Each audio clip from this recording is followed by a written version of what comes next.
Hello and welcome to Midnight's Edge After Dark. This is a special 10,000 subscriber AMA session. Woohoo! I am, of course, your Narrator Supreme, Mr. Rob Robot Shlomo, and with me, as always, Mr. Tom Connors. How are we doing, good sir? Oh, I'm doing fantastic. And joining us for this special AMA is the one, the only, beaming in via subspace, Admiral Andre. Greetings. We are overwhelmed by your presence, Andre. Well, thank you. I'm honored. I'm deeply humbled. You're honored. I'm honored. You're keeping me around. The man for which it wouldn't be possible without, pretty much. We wouldn't have got to this point. Oh, you're way too kind. The guy who started it all. Yeah. Well, anyway, we've actually had an important milestone here in Midnight's Edge After Dark. We have crossed the 10,000 subscriber barrier. Woohoo! Is it a barrier? Is it a barrier? As if like that's keeping us from really breaking wide barrier? I think it's threshold may be a better word. Threshold. Threshold, and yes. hopefully it's just the beginning. So anyway, we're going to take this time. We're going to answer some questions from our very valued subscribers. So why don't we just dive right in, shall we? Guys, what do you say? You up for answer some questions? Let's do. Yeah, let's go for it. Okay. All right. This comes to us from Ryan McGlinchey. Ryan's very active on the group. Always good to hear from him. Do you think that the success of Infinity War will make other studios try harder to get their own cinematic universes off the ground? Or will the string of failed attempts by other studios cause the idea to fizzle out? Tom? The Dark Universe seemed to be dead on arrival, but we keep hearing mumblings that they're still going to try and get that going. The Dark Universe, of course, being the whole Dracula Frankenstein deal over at Universal. The thing is even here DC, they're like, oh, our Batman reboot's going to be a reboot, but it's still in the DCEU. It's like, okay, they need to make up their minds there too. Everybody still wants a franchise, but they don't know how to do it right, and they've all stumbled along the way. And the only one that's kind of like still got a chance is that Godzilla King Kong universe, and that's still in its early stages. So we don't really have anything to base that off of yet. So yeah, it's really one of those things where I'm not sure how Hollywood's going to handle this going forward, because I think they're starting to learn that Marvel's the only ones who can do it like that, but they're still all scrambling to find that next franchise. So I don't think that's done anytime soon. We're going to continue to see them try and milk whatever avenue, whether it's comic books or young adult novels or whatever, to try and find the next big thing. Yeah, I think that this whole trend of everyone trying to start a new cinematic universe, that has already fizzled out. Because there really hasn't been any huge high-profile attempt since the Dark Universe. Because the fact of the matter is that outside of the Conjuring universe, pretty much everyone who has tried have failed. And I think that most producers see that. They tried and they failed. Marvel has some very specific ingredients in place, which leaves them to be in a position that so many others simply aren't. So I still think that they want cinematic universes, but they have to find a different way to go about it. And because of that, I don't think that we're going to see any more high-profile attempts at starting a new cinematic universe, just because Infinity War did such an amazing job concluding one. Or at least it was promoted as concluding one, even if we all know that wasn't the case. Yeah. The big problem I always see, and I keep saying this about cinematic universe, is that even for something like Star Wars, is the difference here is Marvel has characters that can stand on their own 2 feet. You don't need to see Captain America to go see Thor Ragnarok. You don't need to see Iron Man to see Doctor Strange. All these characters can function on their own. And there's no other film franchise that has that just yet, maybe except for the Monsters universe or whatever it is. There's also another thing to be said for Marvel and why they were successful. They already had a comic book universe. All the things that we're now seeing in the movies, all the interactions and stuff like that, well, that was already in the comics. And there's been precedent for that since the 60s, where there has been one unified Marvel universe. Of course, you have like the Ultimate Universe and the Heroes Reborn and stuff like that, but by and large, you have the 616 standard Marvel comic universe that has been going strong from 1961 or whatever up until 2016 with Secret Wars Part 2, but that aside, there was plenty precedent for it, more so than anywhere else. Not even the DC comics have a universe like that. That's all just a bunch of other worlds comics in a row. Yeah, I mean, like in the comics, it wasn't unusual to see Spider-Man turn up with the X-Men, or to see Doctor Strange, crossed paths with Captain America, and Black Widow. Even though she was Avenger, she teamed up with Daredevil for a while. So people are already used to the idea. And also the long-spanning storylines, which can have repercussions for decades.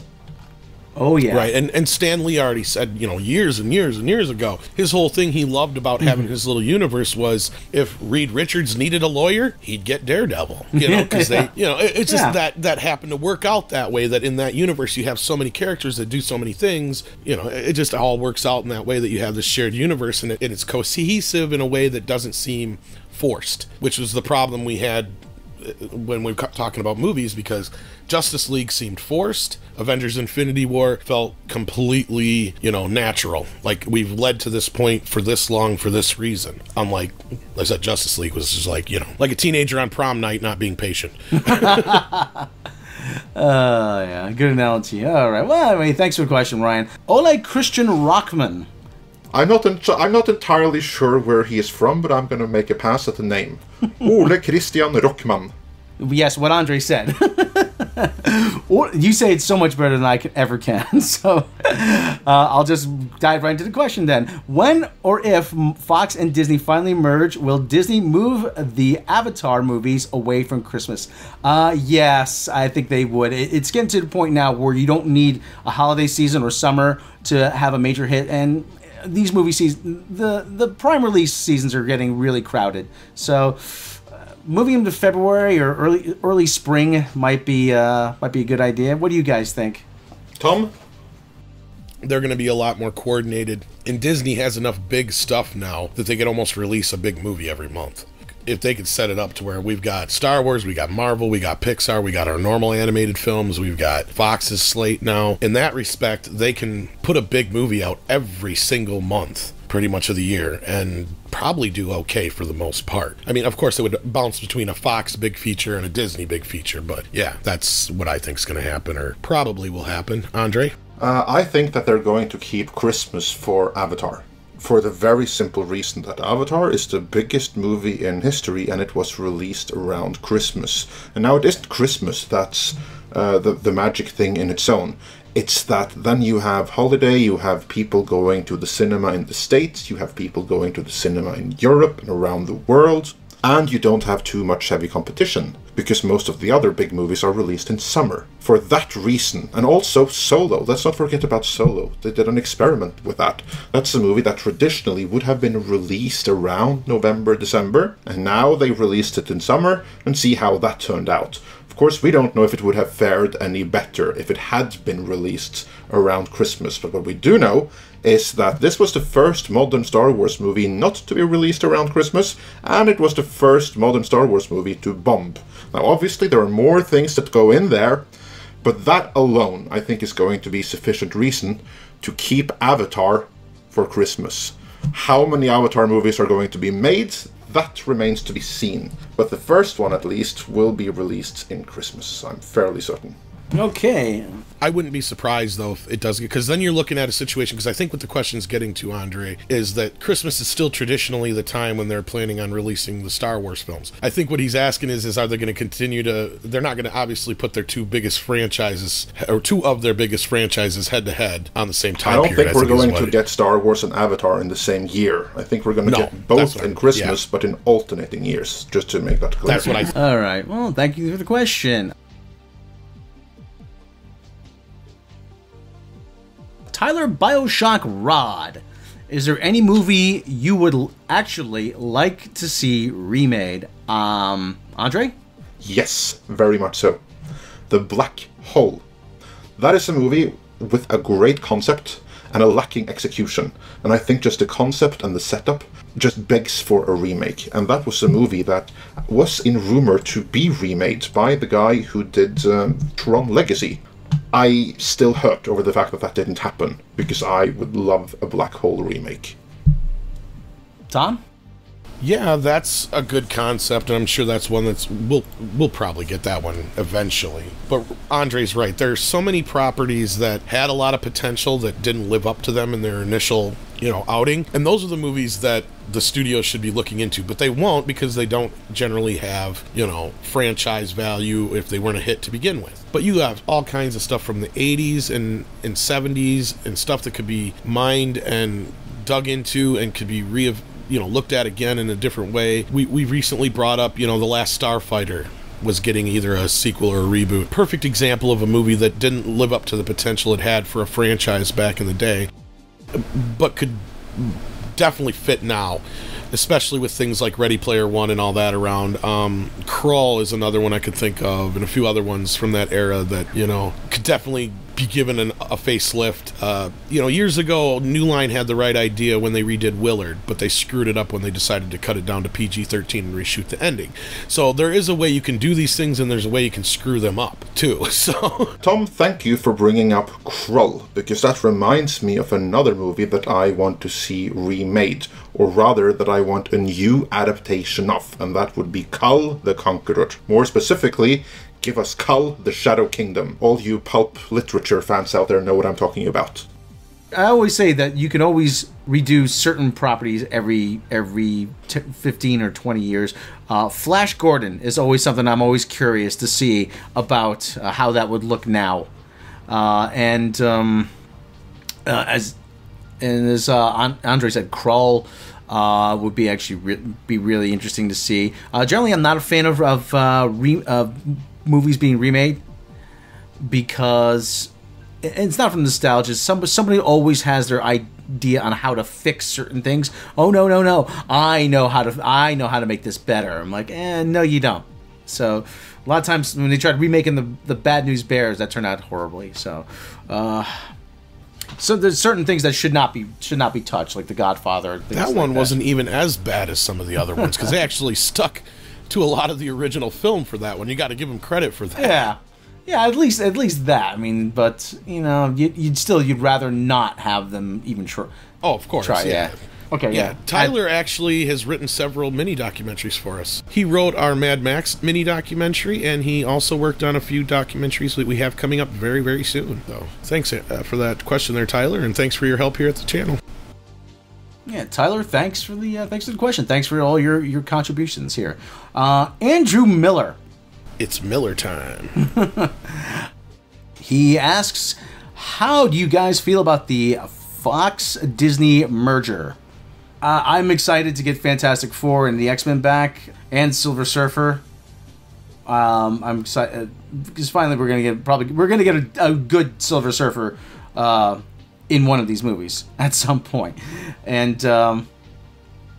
just sky's the limit, really. The only downside of this is probably a lot of stuff like Family Guy is going to turn up on Disney streaming exclusively for a while. That's really that's the real downside of this. But I don't see a whole lot of negatives. Tom? The positives, like Rob said, there are some good ones. The downside is we have, and I've been saying this for a while, and I know it's coming, this looming media war, where we're going to have a streaming war and a war with all these companies trying to merge and soak up with, internet providers and phone providers and all this other stuff, and this is just the beginning. This is, like the opening salvo was kind of AT&T being able to merge with Warner. We had Comcast and NBC a little while back, so this is all just kind of ramping up now. In the next few years, we're going to see this massive war, and Rob brought up a point there, and that's what's going to happen is you're going to have all these different services between Hulu and Netflix and Amazon already, add in some more, and it's going to be a big, huge mess in trying to find specific media when you want to. Andre? Yeah, as you said, this is all about the upcoming digital streaming war. In an ideal situation where things had continued the way that they have done up until this point, the best thing, of course, would be for Fox to continue to operate on their own, as their own company with their own TV channels, own movie studios. Of course, all the Marvel properties should go back to Marvel, and that's happening, so that's good and well. Other than that, of course, ideally, Fox should have stayed in business. However, because of this upcoming streaming war, that isn't happening. Fox is leaving the entertainment industry. There's no ifs, no buts. They're leaving. They've decided they're done. They're not going to continue down that path. So they're selling off all their assets. And then you are left with, who do you want them to sell their assets to? Given that is the situation, I'd much rather Disney have them than anyone else. Yeah. Well, Andrew, thank you for the question, actually. So, moving on. Philip Valerian actually has 2 questions. Do you think that the Star Wars sequels will be remembered as good films once the dust has settled on the franchise? No. No, I don't think they will. Very succinct answer, but no. And the people who do say that they like The Last Jedi, I think they will come around at some point and realize how bad they are. They just need time. Gosh, I really don't know. I really don't, because in hindsight, there is a group of young people, or who were young at the time when the prequels came out, and they will defend them to the death now. So I do have a feeling you're going to have a group of people from this era that were at that right age, I guess. I don't know how impactful it will be. That's just it. It's hard to say, because even the prequels at certain times seem to have a lot more going for them in a sense of being of their time. And The Force Awakens was a big impact on the culture. I will give that one. And The Last Jedi too, in a completely opposite way though. So I really don't know how. This is one of the toughest questions you could ever really have to answer, because I don't know if it's as simple as Rob is saying, as far as like, people will be like, come around to it, and because you're gonna have 2 different sides to it. Same thing with Solo. I already know by the time Solo comes out on video, you're gonna have quite a few people going, oh, I should have went and seen it in theaters, it's better than I thought it was gonna be. And you're also gonna have quite a few people going, oh, I'm glad I didn't go see it in theaters, it's horrible. So it's like you have so much more divisiveness now compared to the prequels, because at least with the prequels, majority of people kind of agreed on what was wrong with the prequels. So yeah. Andre? I'm in between both of you a little bit here, because I see some points both of you are trying to make, and I want to add a few things in there as well. First and foremost, no, I don't think that they're going to be remembered anywhere as fondly as the originals. I think that when we get 10, 20, 30 years down the line, what you're going to remember is the originals, and then it's going to be the prequels, which are going to be basically the failed experiment which didn't really live up to the originals, and then it's going to be the later cash-ins. That is what I think that the Disney era movies are going to be remembered by. You've hit on a key point with that there are kids that grew up with the prequels whose parents had imprinted on them since birth that Star Wars is the greatest thing since sliced bread, and you are to dig this, and all the other kids in the playground, they're going to dig this as well. I'm not sure that's the case anymore. Yeah, of course you have some kids whose parents have done everything in their power to make them the biggest Star Wars fans that they can. But as I've said earlier, there's a new king of the hill right now, and that's Marvel. The kids that in the late 90s, early 2000s were reared on the prequels right now are reared on Marvel instead. I do not think that you are going to have anyone 5-10 years from now defending the Disney era movies to death, the way that you have someone defending the prequel movies right now, even though they know that all the criticism is valid, but they like them, so they defend them for that, because of nostalgia. I don't think that's going to be the same thing here. It's not going to have that vocal defense. So yeah, I don't think they're going to be remembered very fondly at all. I think they're going to be remembered pretty mixed, to be honest. Philip Valerian also has a second part to his question.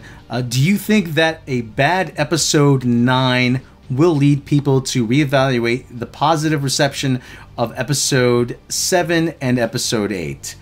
Again, I'm going to have to give a very simplistic answer to a very nuanced question.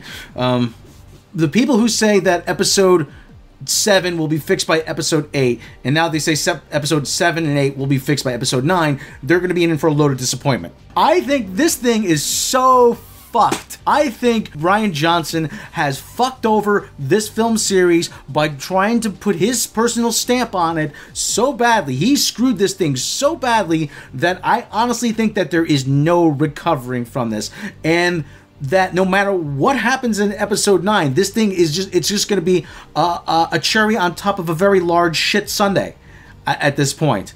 That this thing is just so completely screwed that from this one movie that I think that there's going to be no recovering. And I think that the people who, no matter the outcome, you're going to look badly on episode 7 and 8. No matter what happens with episode 9, because there's just no way to fix it anymore. I mean, episode 9 is going to be so far removed from 7 and 8, it's going to be like a totally different movie. Right. Well, and episode 8 already made me feel differently about episode 7. And I was one of those up front who I thought, well, give it a chance. Episode 8 will probably get those who didn't like episode 7 to see what they were setting up with, making Force Awakens so much like A New Hope. Boy, was I wrong, or at least in the sentiment that I thought anyway. And frankly, there's a few ways you can go about this. To echo a little bit more of what, Rob said, this whole thing is kind of fucked, especially if episode 9 is not good at all. If it sucks the least bit, it's over. Because the moment those first words of mouth start coming out and people start hearing that this one's garbage too, you're going to see a huge drop off. It's not going to be as bad as Solo, probably, but you're still going to see a huge drop-off, even more so from The Last Jedi. It'll be a situation where it'll be lucky to crack 1 billion if it sucks. Now, on the other end, though, it doesn't have to be great to win the fans back. And it just has to be good. You know what I mean? At this point, they've been so beaten down by this whole situation that if the movie is just at least watchable, decent, doesn't take any major liberties with anything and, screw anything up as far as like legacy characters go, like they did so much with the last couple films, then I see a lot of the other fans coming back on board. They need at least a B-. That's But that's a tall fucking order, yeah. Yeah. That's where you're sitting with this thing, because I feel that first weekend is going to be very, very cold to Disney. They're going to be like, what did we do? No matter how good any trailers they put out, nothing is going to really bring back that magic they had with The Force Awakens, even close. The Last Jedi was a great opening, but as soon as that mixed word of mouth got around, it went south fast. And I even walked out of that film with mixed emotions, dealing with a shitty experience just going into the film, so I didn't want to let that tarnish it. But at the same time, after watching it again, it's like, no, this movie was just, it was what I was afraid it was. That gut feeling I had walking out was right. There's just so much wrong with this that, like Rob said, as far as the franchise goes, as far as the story goes, as far as the trilogy goes, there really is no fixing it at this point. JJ's got a tall order ahead of him, but the least he can do, like you said, is as long as he hits that B- range, he'll be okay, but I don't see that happening. Andre? Thing to keep in mind is that the trilogy probably is going to be remembered as a trilogy as a whole. Rather than just the individual movies, they're going to be remembered in conjunction with the others. In that sense, yes, if episode 9 turns out bad, it's going to cast a shade on all of the others retrospectively as well. So, yeah, that's what I think. That just as episode 8 caused many people to wash their hands of the franchise, even if many actually liked episode 7, episode 9 is going to do the same thing. It's either going to bring people partially back on board, or it's going to cause people to really, really dislike this incarnation of Star Wars as a whole. Well, the big problem they have is that there's no more Luke Skywalker's dead. Rian Johnson killed him. And really, does anybody really give a crap about Rey or Poe Dameron or Finn or Rose Tico? I don't think they do. I really don't think people care what happens to Rey or Kylo Ben or whatever hell his name is. They actually have a bigger problem than Luke Skywalker being dead, because they can always Force Ghost him and give him a major role as a Force Ghost. No, their big problem is that Carrie Fisher is no longer with us, yet General Leia is. That's their problem. Okay, fine, yeah, and that's all on Rian Johnson and Kathleen Kennedy, because they really needed to address that in episode 8 and change the plans going forward right away. They had the time. I agree, and that's the biggest snafu of the whole thing. I agree. Yeah. Next question. Next question. Well, thanks for Phil. Thanks for the question. Eric Kramer, he writes, if I remember correctly, Godzilla, King of the Monsters, comes out 2 weeks after Captain Marvel. Is Godzilla popular or famous enough to stop Captain Marvel from going on a 5-week rampage like Black Panther did, and is anybody else rooting for Godzilla to pull off this feat? I ask because while I'm a big MCU fan, I'm an even larger Godzilla fan, and been so since I was 6 or 7. That, and I don't want the MCU to devour everything in sight. The Godzillaverse is one, perhaps the only cinematic universe that can stop that. Tom, you want to tackle this first? Well, see, now, Captain Marvel is an interesting situation because I've noticed lately, I've seen a lot of polls comparing, like, are you more excited for Captain Marvel or Wonder Woman 2 and stuff like that. Captain Marvel's pulling off a lot of these polls, and not just by a small amount either, like 30-40% generally. So I have a feeling Captain Marvel is going to be a little bit bigger hit than everybody's kind of anticipating, maybe. Not to the extent of Black Panther, probably, but it will probably be a little bit bigger than everybody's going to be expecting. Do I think it's going to be big enough to plow through Godzilla and a few other movies in its wake? Possibly. Godzilla and the King Kong universe, they're doing well so far, but their numbers are nowhere near the Marvel numbers as far as, competition. So, and Godzilla does have a fan base, but is it nearly as large as Avengers here? No. And this Godzilla has not been very well received foreignly, so I don't know if that's really a word, but I'm sure Andre can give me a little bit more to go with on that part. But I think Godzilla's going to do okay, but that's a tough question. Captain Marvel could cause some issues for other big movies that are close by it. Andre?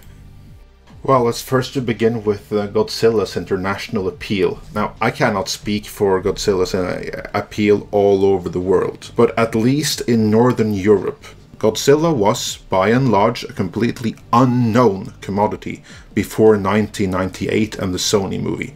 You'd be surprised at how many people in Europe think that Godzilla originated with that 1998 Sony remake. So is Godzilla a huge brand? Maybe in Asia, certainly in America, in Europe, by and large, no. But there has been some popularity and stuff with the recent movies. Again, they haven't done massive numbers, but they've gone down well enough. So that movie should do fine on its own, I guess. The big question, though, is how good is Captain Marvel going to do? And if Captain Marvel really fires on all cylinders, then yeah, Captain Marvel actually does pose a threat to Godzilla. Certainly internationally. But this all depends on how good Captain Marvel is. If Captain Marvel comes out and is a stinker, and that could happen, then yeah, it's perfectly possible that Godzilla can end its reign at the box office. We'll just have to wait and see. Should be said, though, that the media are all going to be rooting for Captain Marvel. So that's going to account for something, I guess. Yes, that's a very important point. And yeah. I do know in Japan, the American Godzilla is not very popular. That I know. Shin Godzilla was like almost a direct answer to that. Yeah, I think we're gonna be seeing people who are gonna. If it's not going to be an event, I think there's a lot of people who are going to be trying to make Captain Marvel an event. Much the same way Black Panther became a huge event. I don't know. I think Godzilla is going to do fairly well, but I don't know. I don't know. I honestly don't know what's going to happen. I think if there had been 3 weeks apart, Godzilla definitely would have opened in number 1.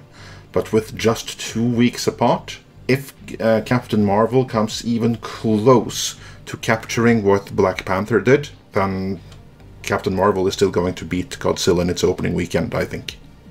And that's what I'm starting to wonder too, because, like I said before, a couple weeks ago, I'd have been like, "Oh, there's no way Captain Marvel's going to be like Doctor Strange and all those. It's going to do well, but it's not going to do great." But now that I've seen all these polls, I'm like, "Wow, people are actually interested in Captain Marvel more so than I thought." Yeah. Especially in comparison to Wonder Woman, which is another big movie, so it's like, if people are more interested in Captain Marvel and Wonder Woman 2 is actually anticipated to a point, it might do pretty well. So, yeah. Yeah.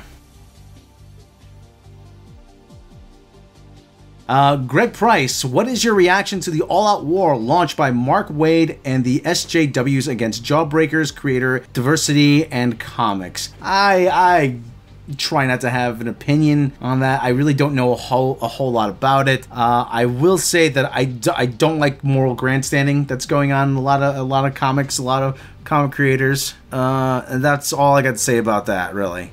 I haven't followed the Jawbreaker situation too closely. I honestly don't know too much about it. But from what I gather, Jawbreakers is an independent comic, which isn't, from what I gather, politically conservative, or rather, it isn't. It doesn't promote conservative values or ideals. It's perfectly politically neutral.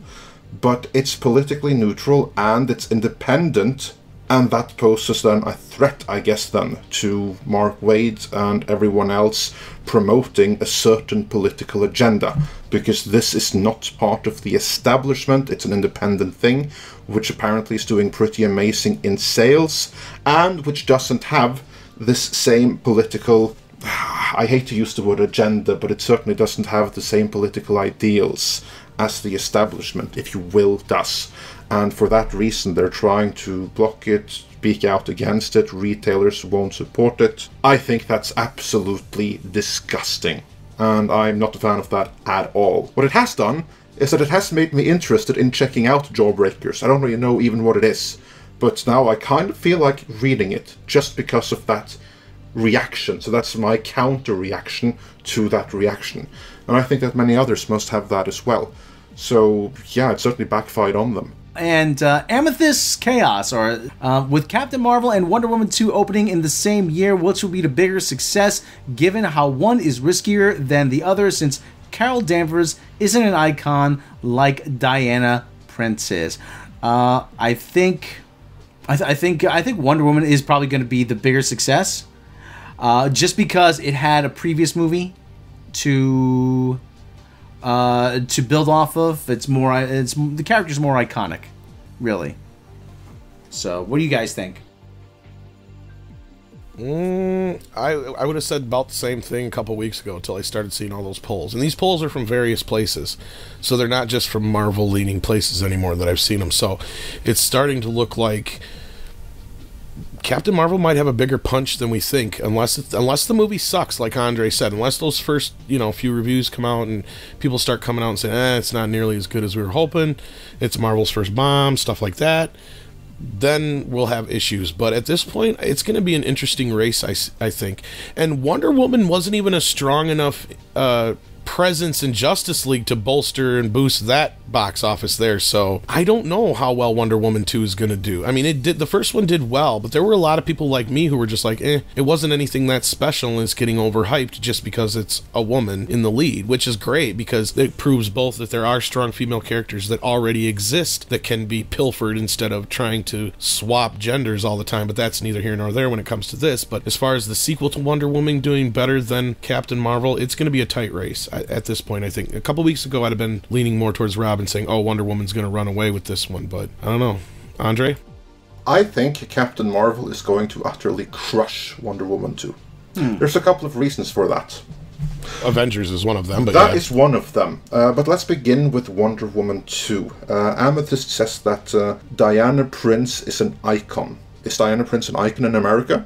Because as far as female superheroes go, yeah. Yeah, Wonder Woman, yeah. Especially now. I can go into my local retailer in Oslo of the biggest geeks in Scandinavia, those who really know their subculture and stuff like that, and I can say, hands up anyone who knows Diana Prince. It's going to be like 2-3 people at the most. I say Wonder Woman, they're all going to know that. But Diana Prince, that's going to be... because outside of America, Wonder Woman was by and large an unknown commodity prior to the movie.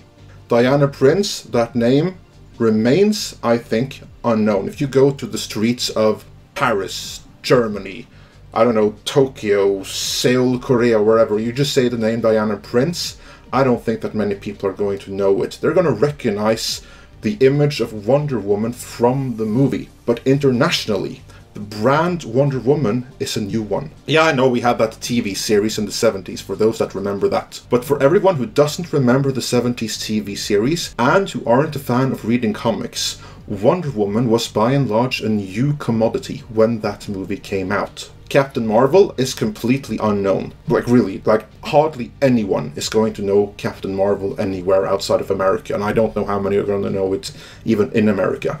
But it's part of the Marvel brand, and the Marvel brand is now such that, all else being equal, Captain Marvel would open to Doctor Strange numbers. If we were talking about the male version of Captain Marvel, but we're not. We're talking about the female version. And that is going to give all this additional media boost. The same boost that Wonder Woman got when it opened, well, that boost is now going to go to Marvel and to Captain Marvel. Only twice as much, because now it comes from a brand and a cinematic universe that people actually care about. Unlike Wonder Woman, who after her own movie was next in Justice League. And how did that turn out? Wonder Woman being in it didn't really help. But still she was associated with that failure. So that's going to be like another DC movie. All fine, it's a popular DC movie, or the most popular DC movie, but still popular DC Wonder Woman movie versus unknown female-centric Marvel movie, which is going to be central to the resolution of Infinity War. Yeah, I'm going to have to give the victory to that. And not only that, this is another thing I think that is very important to point out. I believe this will also still be in theaters at the same time as Infinity War Part 2, if I'm not mistaken, or close to it, much like Black Panther was with Avengers, to where I think that's going to boost that much more interest in it, because they know that this is, like you said, going to lead directly into Avengers Infinity War 2. It's going to set us up for that, because that's how we're going to get to know this character, and then they're going to be a big part of the next film, obviously. So, yeah, I think that's going to weigh in a lot, because people are interested in this universe now, even more so than they were a while back. People are getting very interested, and Infinity War proved that. And especially Black Panther and Thor Ragnarok. Look at the numbers those movies did in comparison to their earlier films. It's just crazy. Outside of Avengers, you know, nobody would have expected another Thor movie to do that well, or, you know, and nobody expected Black Panther to be as big as it was. Also, to keep things into context, Thor Ragnarok beat Wonder Woman worldwide. Right, exactly. And that's my point. And that's a third film in a series of a film that had a, you know, lukewarm to positive first film, and a very, to this point, probably one of the most negative reactions to a Marvel film in the entire series was Thor the Dark World. In comparison to any of the films between Iron Man 2 and that one are the ones that generally get brought up as people's least favorites. So that also needs to be said there. Well, anyway, Amethyst, thanks for the question. And is that it? I think that's it.